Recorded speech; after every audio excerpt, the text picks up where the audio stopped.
Vous connaissez l'expression? On leur donne ça, ils prennent ça les gens. Vous avez remarqué ça déjà? Moi c'était pareil, au début je donnais tout, et puis finalement, trop bon, trop con. Donc maintenant c'est terminé. Alors je fais quand même cette chronique aujourd'hui. Comment garder le cœur ouvert dans ce monde de brutes?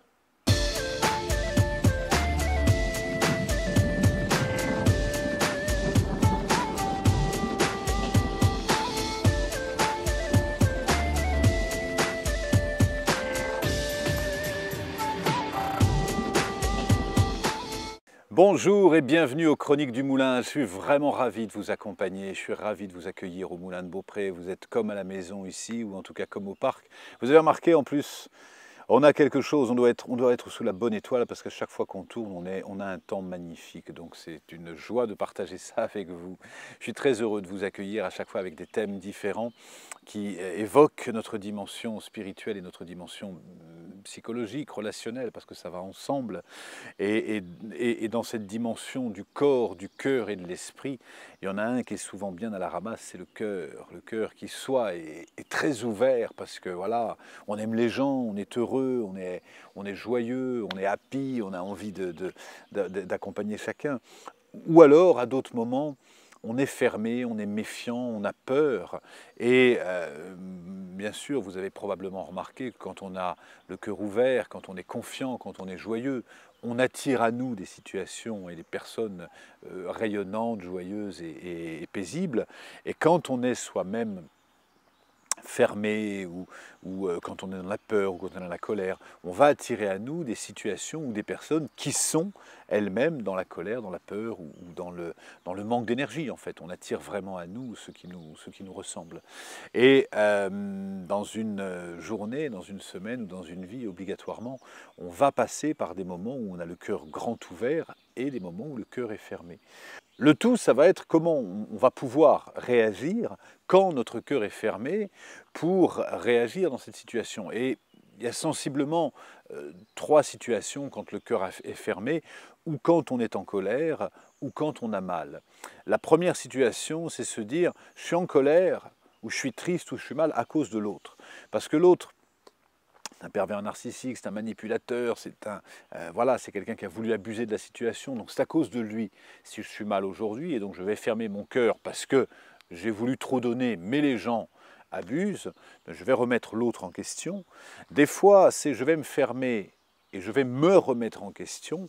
En fait, j'ai voulu trop donner, mais je ne sais pas me positionner, je ne sais pas dire non, donc du coup c'est moi qui suis trop bon, trop con, et à ce moment-là je ne vais plus rien donner à personne, et donc je vais me priver d'une relation saine, épanouissante et sereine.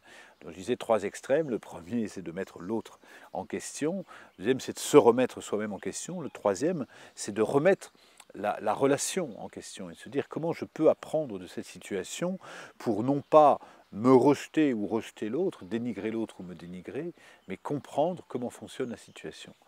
Souvent, j'entends cette phrase avec des personnes déçues, ça y est, j'ai vu son vrai visage. Il me disait ça, mais en fait, j'ai vu son vrai visage. J'ai vu son vrai visage à l'endroit où ça m'arrangeait de ne voir qu'une partie de la situation. Mais quand je vois vraiment la totalité d'une situation, dans son ombre et dans sa lumière, à ce moment-là, je peux vraiment rester le cœur ouvert dans ce monde difficile. Mais ce monde, quand les gens me disent « ce monde est dur », nous sommes ce monde. Quand je rentre dans le wagon du métro et que je dis « les gens font la tête dans le métro », je suis les gens qui font la tête ou qui faites l'expérience, bien évidemment. Si vous arrivez le cœur grand ouvert et que vous asseyez à côté d'une personne en lui disant bonjour simplement, en ayant le cœur ouvert, vous allez voir que toujours la personne en face va vous répondre quand vous prenez le temps de vous mettre à la hauteur de la fermeture de l'autre. Vous allez voir, il va pouvoir se passer un moment chouette, un moment sympa. Dernièrement, je sortais d'une boulangerie, puis je voyais un type qui était assis sur son carton, qui avait une vie tellement misérable, et je me suis dit, voilà, j'ai pas envie de donner une pièce en détournant le regard. Bien sûr, je ne donne pas à chaque fois, mais là, j'ai envie juste de me mettre à côté et puis de prendre un petit temps pour parler. J'ai acheté un croissant en plus, je me suis assis quelques minutes pour dire, voilà, qu'est-ce qui se passe, qu'est-ce qui vous amène dans cette situation? Juste pour, j'étais bien conscient que ce n'est pas mes paroles qui vont permettre que cette personne, le lendemain, ça y est, elle croit en elle, mais c'est une multitude de petites graines posées quand le monde, notre monde, l'océan dans lequel nous sommes chacun une goutte d'eau, nous semble fermé, que nous pouvons apporter notre contribution.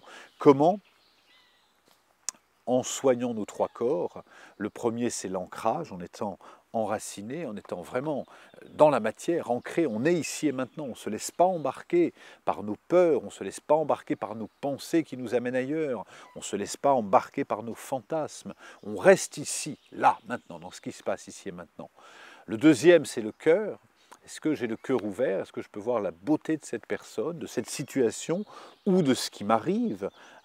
Voilà, j'ai eu quelques obstacles cette année. Moi, je suis en année 9 en numérologie, donc ça a été quelques obstacles 2019, beaucoup d'obstacles, mais ça a été une opportunité pour moi de développer encore plus ma structure, d'utiliser cette situation pour surtout pas fermer mon cœur, mais me dire au contraire, j'ai compris que ce ne sont pas sur les étangs ni sur les lacs que nous permettent que les meilleurs marins naviguent. C'est vraiment au contraire en étant dans la tempête.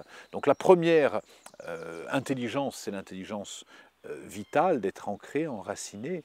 La deuxième, c'est d'avoir le cœur très ouvert.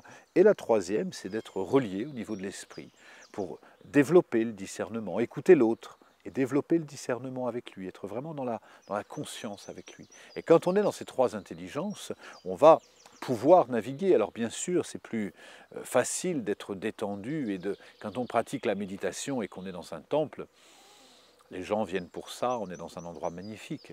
Mais combien j'ai vu dans les centres spirituels des personnes qui étaient voilà, dans une forme de méditation transcendantale, magnifique, et puis à peine sortis du dojo ou du temple, où ça y est, commençaient à critiquer, à médire ou à se malmener. Bon, ça y est, c'était bien la méditation, il faut que j'y retourne, parce que moi, tu crois que ça m'amuse d'aller... Et là, ça y est, je vais nourrir encore quelque part une fermeture. Donc, qu'est-ce qui va me permettre de développer la gratitude, la reconnaissance, le pardon? Ce sont les ancrages de ces trois centres. Être présent dans le corps, avoir le cœur ouvert et être connecté à l'esprit pour développer le discernement, développer la sagesse, développer la pondération, développer la sobriété dans l'emportement, etc. Et c'est ces qualités-là qui vont nous permettre d'être totalement l'acteur de notre vie et non plus figurant dans la vie des autres. Et cette vie, je vous la souhaite de plus en plus heureuse. Et vous allez voir qu'en vous entraînant dans les endroits un peu sombres, parce que ça va être à vous de trouver votre delta. Des fois, on vit quelque chose de magnifique et puis on replonge après dans des situations très difficiles. Non, commencez par vous nourrir en étant dans un cadre privilégié, un environnement privilégié. Il y a tellement de forêts, d'endroits où vous êtes bien. Et puis de revenir après au quotidien en gardant ce que vous avez acquis d'ancrage, d'ouverture de cœur et de conscience dans des situations qui deviennent de plus en plus anxiogènes, et à ce moment-là, vous allez non seulement bien les vivre, mais vous allez transformer ces situations. C'est en tout cas le vœu que je souhaite, et avec mes enseignements, jour après jour, je fais le vœu que vous trouviez de plus en plus dans ces enseignements. N'hésitez pas à les regarder, il y a une vidéo par semaine, de retrouver les thèmes qui correspondent. N'hésitez pas à y revenir, à vous abonner, et puis à être vraiment... Petit à petit, en changeant un geste, on change une habitude. En changeant une habitude, on change un comportement. Et en changeant un comportement, on transforme une destinée.